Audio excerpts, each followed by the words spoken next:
ശരീരത്തിലെ മസിലുകൾ ക്ഷയിക്കുന്ന muscular dystrophy എന്ന രോഗത്തിന്റെ പിടിയിലമർന്നിട്ടും ദൈവപരിപാലനയുടെ വഴികളിലൂടെ സഞ്ചരിച്ച് ജീവിതത്തെ സന്തോഷപ്രദമാക്കിയ പെൺകുട്ടി അഞ്ജലി സണ്ണി തന്റെ ജീവിതത്തിലെ സഹനങ്ങളെ അതിജീവിച്ചതെങ്ങനെയെന്ന് നമ്മോട് പങ്കുവയ്ക്കുന്നു. എൻ്റെ പേര് അഞ്ജലി. എനിക്ക് ചെറുപ്പം മുതലേ കാലുവേദന എടുക്കുമായിരുന്നു. കാലുവേദന കൂടി വന്നപ്പോൾ എന്നെ 4ാം ക്ലാസ്സിൽ പഠിക്കുമ്പോൾ ഡോക്ടറിനെ കാണിക്കുകയും പരിശോധനയിൽ എനിക്ക് മസ്കുലർ ഡിസ്ട്രോഫി എന്ന അസുഖമാണെന്ന് അറിയുകയുണ്ടായി. മസിലുകൾ വീക്കായി വരുന്ന ഒരു രോഗാവസ്ഥയാണിത്. എങ്കിലും ഞാൻ 6ാം ക്ലാസ് വരെ നടന്ന് സ്കൂളിൽ പോവുകയും പഠിക്കുകയും ചെയ്തു. 6ാം ക്ലാസ്സിൽ കഴിഞ്ഞ പിന്നെ ഓട്ടോയ്ക്കാണ് പോയിക്കൊണ്ടിരുന്നത്. അങ്ങനെ ഞാൻ എൻ്റെ സ്കൂൾ വിദ്യാഭ്യാസം വളരെ വിജയകരമായി പൂർത്തിയാക്കി.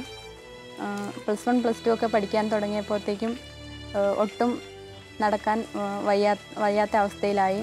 പിന്നീട് കോളേജിലേക്ക് പോകാൻ സാധിക്കില്ല എന്ന് വിചാരിച്ചിരിക്കുമ്പോഴാണ് ദൈവത്തിൻ്റെ ഇടപെടൽ അവിടെ ഉണ്ടാകുന്നത്. എൻ്റെ കൂട്ടുകാരിയായിരുന്ന ലിനി എന്നെ സഹായിക്കാൻ തയ്യാറാവുകയും അവൾ എന്നെ എടുത്തുകൊണ്ട് കോളേജിലേക്ക് പോവുകയും ചെയ്യുന്നു. ഇപ്പോൾ ഞാൻ BBA സെക്കൻഡ് ഇയർ സ്റ്റുഡൻ്റാണ്. ഇതിൽ നിന്ന് എനിക്ക് മനസ്സിലാകുന്നത് ജീവിതത്തിൽ ചെറിയ ചെറിയ ദുഃഖങ്ങളും സഹനങ്ങളും ഒക്കെ ഉണ്ടാകുമ്പോഴും ദൈവത്തിൻ്റെ പരിപാലന എന്നും എന്നോടൊപ്പം ഉണ്ടായിരുന്നു. ഈശോയുടെ സ്നേഹത്തിലായിരിക്കുമ്പോൾ മാത്രമാണ് നമ്മുടെ ജീവിതത്തിൽ സന്തോഷവും സമാധാനവും ഉണ്ടാകുന്നത്.